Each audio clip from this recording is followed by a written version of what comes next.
আজকের ভিডিও যারা আগে দেখবেন, একটা আগেই সতর্কীকরণ আমি দিয়ে রাখি। সেটা হচ্ছে, দেখুন, এই যে ভলভো বাসের এক্সপিরিয়েন্সটা আমি শেয়ার করব, এটা আমার নিজস্ব একান্ত ব্যক্তিগত অভিজ্ঞতা। আমার মতো অনেক মানুষই আমি দেখেছি, বিভিন্ন লোকের সঙ্গে তো কথা হয় আমার এই কাজের সূত্রে। তারা যখনই ট্রেনের টিকিট পায় না বা যখন দেখে বিমান ভাড়া হাতের বাইরে, তখন অনেক মানুষই ভলভো বাস বুক করে থাকে। আমার বলার প্রচেষ্টা এইটুকুই থাকবে যে ভলভো বাস কী কী জিনিস দেখে বুক করবেন, আপনার একটা কি রিয়ালিস্টিক এক্সপেকটেশন থাকা উচিত, কোন কোন সিটগুলো ভালো হয়, যারা ধরুন খারাপ সিটও পাচ্ছেন তাহলে তাদের সঙ্গে কি রাখা উচিত যাতে মোশন সিকনেসটাকে কিছুটা অ্যাভয়েড করা যায়, বাচ্চাদের নিয়ে এলে বা সঙ্গে যদি মহিলারা থাকে কতটা সেফ, এই অ্যাসপেক্টগুলো তুলে ধরবো। ইজি রাইডে আসছেন না শ্যামলীতে আসছেন এগুলো খুব একটা ম্যাটার করে না, ভলভো বাস মান সব একই রকম। তবে ওই হ্যাঁ, কারুর শরীর ভলভো বাসের জন্য সুটেড, কারুর জন্য নয়। তো আমাদের কি অভিজ্ঞতা হলো চলুন আগে দেখা যাক।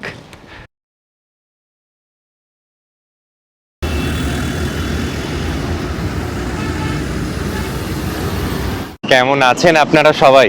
আজকে 24শে ডিসেম্বর 2025, কালকে ক্রিসমাস, সামনেই নিউ ইয়ার। আমি আর তৃষা দাঁড়িয়ে আছি এখন বিরাটি মোড়ের বাস স্টপে। আজকে আমার জীবনে প্রথম আমি কলকাতা থেকে শিলিগুড়ি যাচ্ছি, ট্রেনেও নয় ফ্লাইটেও নয়, যাচ্ছি ভলভো বাসে। আজকে আমাদের টিকিট আছে হচ্ছে ইজি রাইডে। এবার মজা শুনুন, মানে কিরম ভোগান্তি। এমনি বাস জিনিসটাকে আমি ভয় পাই, আমার খুব ঠেকায় না পড়লে আমি বাসে চড়ি না। ট্রেনের সঙ্গে তো কোনো তুলনাই নেই। আমাদের আজকে যে ইজি রাইডের বাস ছিল তার বিরাটি মোড়ে আসার সময় ছিল হচ্ছে 9:25। এখন বাজে 10:45 রাত্রিবেলা। এখনো বাসটা 1 নম্বর গেট ক্রস করেনি, সেখানে লোক পিক আপ করবে তারপর আসবে। কম বেশি ধরে নিন 11টা থেকে 11:15 বাজবে বিরাটি আসতে।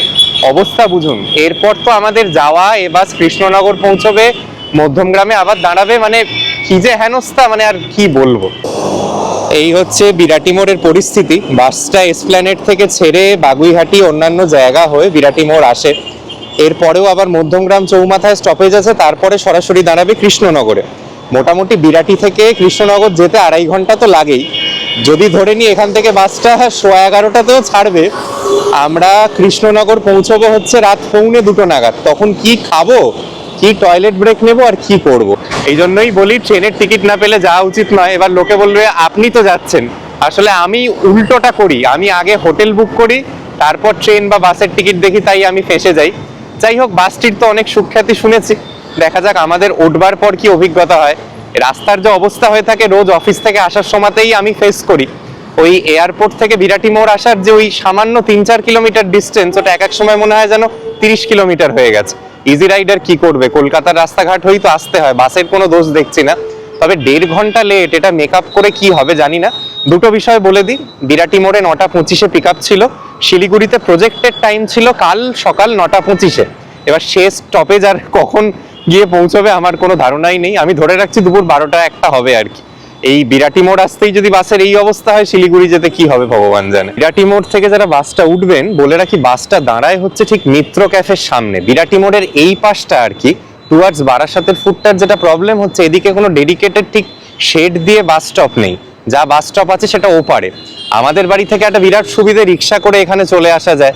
এই 24শে ডিসেম্বর 1 জানুয়ারির এই সময় এমন বাসের টিকিটের চাহিদা, আমি চেয়েও বায়ো টয়লেট সমেত বাসের টিকিট পাইনি।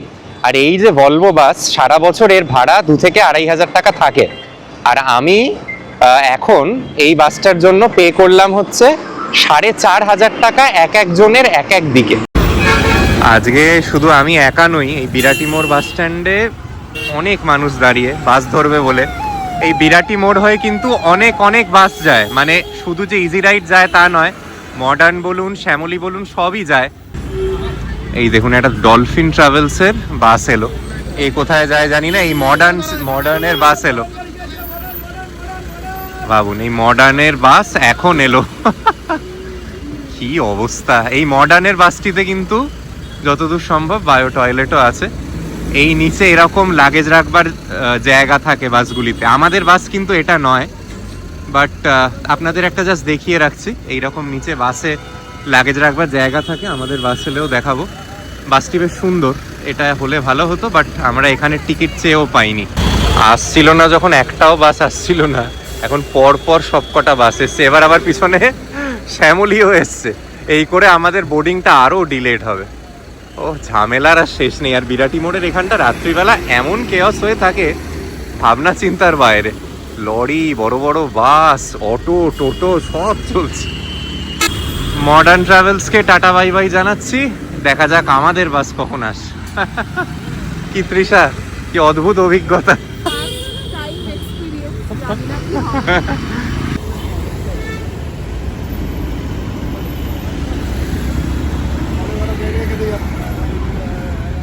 অবশেষে ঘড়িতে বাজে রাত 11টা, বিরাটি মোড় আলো করে এসে দাঁড়ালো ইজি রাইডের বাস।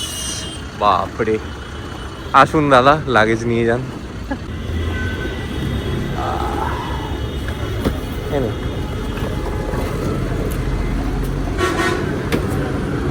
বাসে ওঠা যাক। We have this seat allotted for us, right? Ma'am, আপনাদের কমপ্লিমেন্টারি স্ন্যাক। এটা কি আছে ম্যাডাম? এটাতে কাপ নুডলস আছে, আচ্ছা, আর একটা ছোট জল আর জুস আছে। যদি Okay. extra জলের প্রয়োজন হয় একটু ইনফর্ম করবেন। ওকে। আর এখন কি আপনাদের গরম জল লাগবে স্ন্যাক্সের জন্য? না না, না মানে হ্যাঁ, মানে গরম খেয়ে নি আর কখনো ম্যাগিটা, আপনি গরম জল দিয়ে দিতে পারেন। ঠিক আছে, থ্যাংক ইউ সো মাচ। এই হচ্ছে আমাদের বাস, প্রতিটি মানুষই শুয়ে পড়েছে, কাউকে আর বদার করা উচিত নয়। আমাদের লোয়ার বার্থে দুটো সিট পড়েছিল।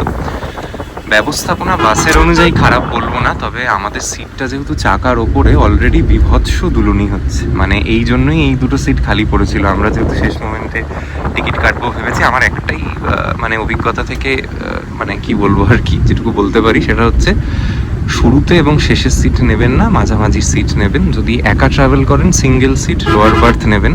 আর এখানে যেরকম ধরুন আমরা হাজব্যান্ড ওয়াইফ যাচ্ছি, আমাদের প্রবলেম নেই। যদি কোনো মহিলা ধরুন এখানে একা বুক করতো, তাহলে পাশে কিন্তু একজন মহিলাকেই দিত।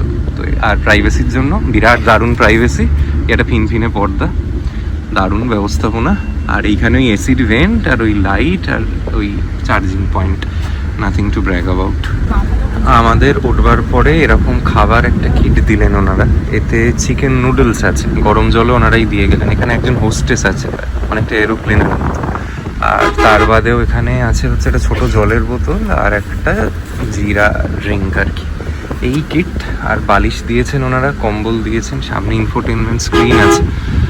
কি বুঝছিস তৃষা, কিভাবে 12 ঘন্টা কাটবে না এটাই ভাবছি।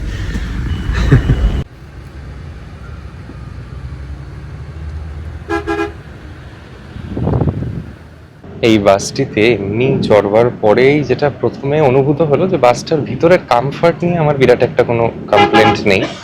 অ্যাজ প্রমিসড ঠিক সেরকমই ব্যবস্থাপনা পেয়েছি, ইনফোটেনমেন্ট স্ক্রিন, পিছনে হেডফোন, চার্জিং পয়েন্ট। তবে এই বাসটিতে তো আমি জেনেই বুক করেছি, এতে তো আর বাসওয়ালাকে দোষ দেওয়া যায় না। এখন যদিও এই রুটে বিভিন্ন বাসে বায়ো টয়লেট ইন্ট্রোডিউসড হয়েছে, বাট এই বাসটিতে কিন্তু বায়ো টয়লেট নেই। তো সেটা কিছু করার নেই, সেটা একটা বিরাট ডাউন সাইড। মানে তাতেই 100-র মধ্যে 50 নম্বর কেটে নেওয়া যায়। তারপর কিছু প্র্যাকটিক্যাল প্রবলেমস চোখে পড়ছে বাসটিতে। সেটা হচ্ছে, ধরুন এই যে আপনি লাগেজগুলো এনেছেন, সবারই তো হাত ব্যাগ থাকবে, আপনার মেন সুটকেস তো নিচেই ডিপোজিট করে দিতে হলো।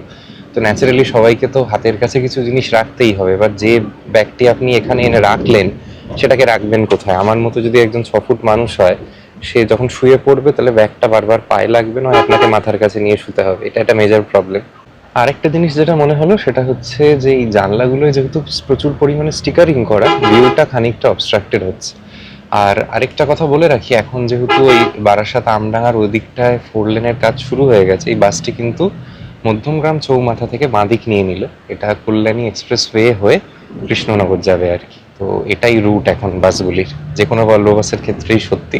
তাতে বোধহয় সময় একটু কম লাগবে এবং কল্যাণী এক্সপ্রেসওয়ের কন্ডিশন খুবই ভালো, তো অসুবিধা হওয়ার কথা নয়। এটাই সেদিন বাসে তোলা আমার শেষ ক্লিপ। এরপরে বাস থেকে নেমে যেতে বাধ্য হই। কেন নামলাম তার গল্প একটু পরে বলছি। ট্রেনে এসে বসে একটু শান্তি পেলাম, কাল থেকে পুরো যুদ্ধ হচ্ছে। ভলভো বাসের যে লাস্ট সিনটা দেখালাম, তারপরে আমরা শ্যামনগরের কাছে নেমে যাই। আমাদের মোশন সিকনেস দুজনেরই ট্রিগার হয় ভয়ঙ্করভাবে, এবং আমরা বাস জার্নিটি কমপ্লিট করতে পারিনি। গোটা টাকাটা নষ্ট। চার প্রিপারেশনের অপেক্ষায় ছিলাম, যদি কারেন্ট অ্যাভেলেবিলিটিতে কিছু পাওয়া যায়। সেই কারেন্ট অ্যাভেলেবিলিটির টিকিটেই সরাইঘাটে হলো, তাও এনজেপি অবধি গোটাটা পাইনি। মালদা টাউন অবধি দুটো কনফার্ম টিকিট পেয়েছি, বাকিটা টিটিকে ম্যানেজ করে যেতে হবে। এগুলো বলছি কেন, এই যে স্পেশাল সময়গুলো, সবাই তো ছুটি ছাটা দেখেই যায়, কে আর বলুন তো একটা মঙ্গলবারে বেরিয়ে শুক্রবারে ফিরছে। সব সময় উত্তরবঙ্গগামী ট্রেনগুলির এই অবস্থা। ভলভো বাসের যারা কর্ণধার তারা সেই সুযোগটা নিয়ে ট্রেনের 4 গুণ ভাড়ায় টিকিট বেচে, এবং ভলভো বাসে গিয়েও যাদের মোশন সিকনেস আছে বা বাসে যারা ট্রাভেল করতে পছন্দ করেন না অ্যাজ আ হোল, তারা শান্তি পাবেন না। সে ভলভোই হোক, স্ক্যানিয়া হোক, ওগুলো কিচ্ছু ম্যাটার করে না সত্যি বলতে। ভীষণ ভীষণ মানে একটা দুর্যোগের মধ্যে দিয়ে এনজেপি পৌঁছানো। আজকে যে হোটেলটিতে থাকার কথা ছিল সেটারও পয়সাটা নষ্ট, যদিও চেনা জানা সূত্র বলে সেটাকে ক্যান্সেল করানো গেছে। তো এই রকম সমস্যা যে শুধু আমার হয় তা তো আমি বিশ্বাস করি না। এই প্রবলেমটা কমন একটা বিষয়। এটুকুই বলে রাখলাম যে ভলভো বাসে যদি যান, একান্ত যেতেই হয়, টায়ারের ওপরে সিটগুলো নেবেন না। তার মানে লোয়ার বার্থ হলে প্রথম এবং শেষ সিটটা নেবেন না, মাঝামাঝি কিছু সিট দেখে বসার চেষ্টা করবেন, নইলে ভীষণ ভীষণ সমস্যায় পড়বেন। ঘড়িতে বাজে 6:15, যে সরাইঘাট অন্যদিন 4:05 ছাড়ে, 2 ঘন্টা 10 মিনিট পর ছাড়লো আজকে। অন্যদিন তো এনজেপিতে বিফোর টাইম ঢুকিয়ে দেয়, এটা এত ভালো ট্রেন, রাত 1টাতে ঢোকায়। তাই এই ট্রেনটির কোনো ডিম্যান্ড থাকে না অন্য সময়, কেউ চায় না একটা রাত্রিবেলা গিয়ে মাঝরাতে এনজেপিতে পৌঁছতে। বাট আজকে এই ট্রেনটাও ওভারবুকড। কি হবে জানি না, টিটির সঙ্গে কথা বলে ম্যানেজ হবে কি না, না কি মালদা নেমে আবার অন্য ট্রেন ধরতে হবে, সময়ই বলবে। আজকের ভিডিওটি যারা দেখলেন, 2-3টে জিনিস বলে দিই, যেটা হয়তো ভিডিও শ্যুট করবার সময়তেও আমার সবটা গুছিয়ে বলার সুযোগ হয়নি, কারণ তখন সত্যিই শরীর খুব খারাপ লাগছিল। পরের দিন নানা ঝামেলা করে একটি সরাইঘাটের ট্রেনের টিকিট পেয়ে আমরা আমাদের জার্নিটি কন্টিনিউ করি। তো সেই জার্নিতে কি হলো, কি ভালো ছিল কি খারাপ ছিল, সে তো জানবেন আগামী পর্বে। An usual north Bengal trip, আলাদা করে বিরাট কিছু বলবার নেই। তবে দেখুন, যারা ভলভো বাসে যাচ্ছেন, 3-4টে জিনিস কাইন্ডলি মাথায় রাখবেন। আমাদের এই অভিজ্ঞতাটা থেকে আমার যে শিক্ষাগুলি হলো, সেগুলি আপনাদের সঙ্গে পয়েন্ট বাই পয়েন্ট শেয়ার করি।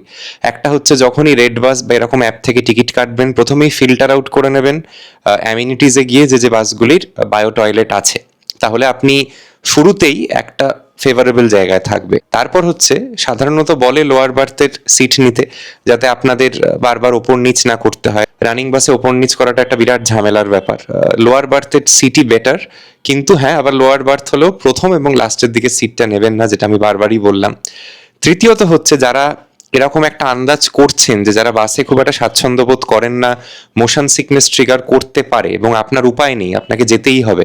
কে আর সাধে পড়ে বাসে যায় বলুন? মানে ট্রেনের টিকিট থাকলে বা ফ্লাইট রিজনেবল থাকলে লোকে হয়তো সেটাই নেয়, বাট সবসময় সম্ভব তো হয় না। তো সেক্ষেত্রে আপনার যারা ডাক্তার, যাদেরকে সাধারণত দেখিয়ে থাকেন, তাদের থেকে মোশন সিকনেসকে অ্যাভয়েড করা যায় এরকম কোনো ওষুধ খেয়ে উঠবেন। আর খুব হেভি খাওয়া দাওয়া করে বাসে না ওঠাটাই ভালো। তাহলে একটা আপনার মনে হবে আপনি ওই 12 ঘন্টা একটা নাগরদোলার মধ্যে মানে চড়ে কোথাও পয়েন্ট A to B যাচ্ছেন আর কি, এতটাই জার্কিং হয়।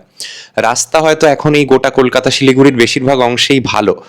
দেখুন, কত হাজারে হাজারে মানুষ তো রোজ ট্রাভেল করছে, কারুর কি সমস্যা হচ্ছে? তারা তো দিব্যি যাচ্ছে, এবং অনেকে হয়তো খুব কমফোর্টেবলি ট্রাভেল করেন। But considering that you are in that delta of the population যাদের বাসে সমস্যা হয়, বা যারা একটা রিয়েলিস্টিক পিকচার চান, ওই ভলভো 9600 না 9600S বাসের কালার ভায়োলেট নাকি অরেঞ্জ না লাল আলো দিয়ে কি সুন্দর সাজিয়েছে, এগুলো খুব তুচ্ছ ম্যাটার। ইভেনচুয়ালি আপনার রাইড কমফর্টটা খুব ইম্পর্টেন্ট। তাই বায়ো টয়লেটওয়ালা বাস নেবেন। যদি দেখেন এমন একটা বাসের ভাড়া দিতে হচ্ছে যেখানের সঙ্গে হয়তো 500 টাকা 1000 টাকা দিলে ফ্লাইট ফেয়ার হয়ে যায়, অবশ্যই চেষ্টা করবেন ফ্লাইটে যেতে। আমাদের সেদিনকের অভিজ্ঞতাটা একটা ফার্স্ট টাইম হলো, এবং সম্ভবত লাস্ট টাইম। এরপরে খুব ঠেকায় না পড়লে আমিও আর ভলভো বাসে যাব না। বাট এরকম অভিজ্ঞতা হতেই থাকে, ঘোরার এইরকমই মজা। আপনি সবসময় বেরোলেই যে আপনার জন্য একটা দারুণ অভিজ্ঞতা অপেক্ষা করবে তা তো হয় না। আমাদেরও যেহেতু বারবার উত্তরবঙ্গে যেতে হয়, এবং আমার তো এখন মনে হয় শিলিগুড়ি আমার সেকেন্ড হোম, তো সেখানে যাওয়ার জন্য ট্রেনের টিকিট চাইলেও পাওয়া যায় না। অনেক মানুষ অপেক্ষায় আছেন যে আমরা কবে বন্দে ভারত স্লিপারের ইনগ্রেশনটা দেখাবো। চেষ্টা করছি, যদি টিকিট পাওয়া যায় তাহলে অবশ্যই সেটাকে আপনাদের সামনে তুলে ধরবার। Till then, take care and see you in the second episode of this travel series.